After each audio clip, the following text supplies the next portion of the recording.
Hi guys! Today we'll take a look at the different view types in Rhino. Let's take a look at the different view types. We can continue with the display properties by right-clicking on the view name or left-clicking on the small triangle next to it. Let's go to the shaded view where we can't see the material properties we've applied. However, we can go here to display.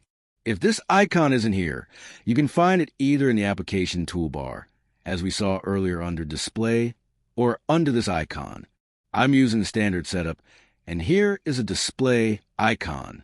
As you can see, it's been removed, but I can select it again like this.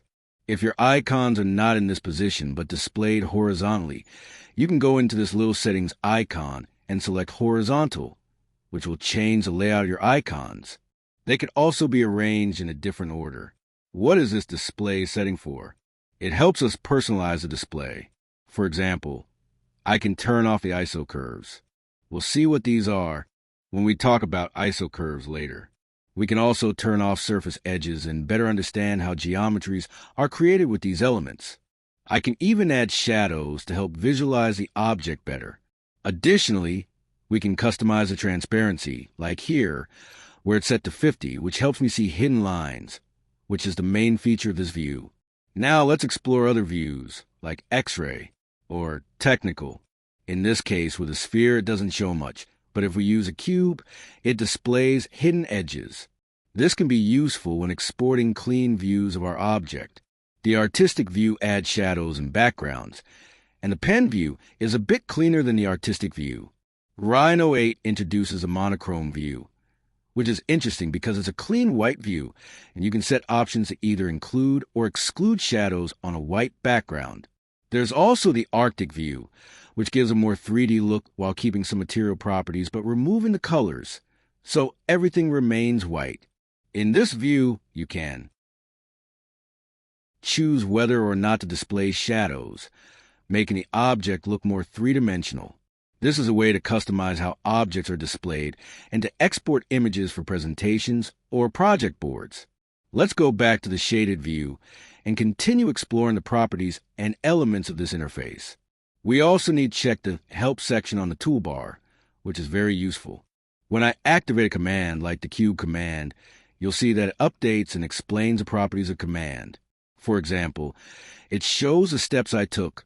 First, I selected one corner, then another corner, and finally, I set the height for all commands. When I click on one, it provides modeling help explaining how the command works, where to find it, different options, and links to online documentation for further explanations. Let's finish our lesson on the Rhino interface by taking one last look at the bottom part of the screen. For example, we can maximize the modeling area by hiding the menu icons and the Properties tab, or we can bring them back. I still recommend keeping them visible as they're very convenient for accessing commands, but everyone can develop their own habits and preferences. You can also change the unit of measurement. Right-click to open the unit panel and select the units for your project. You can see which level an object belongs to, and if you select an object, you can move it to a different level. For example, I can right-click, change the object's level, and see that there are various options that assist with modeling this part. I prefer to talk about these options in the next tutorial. For this lesson on the interface, I want to focus on this Properties panel. Click on the gear icon to explore the display settings, which are a new feature in Rhino 8.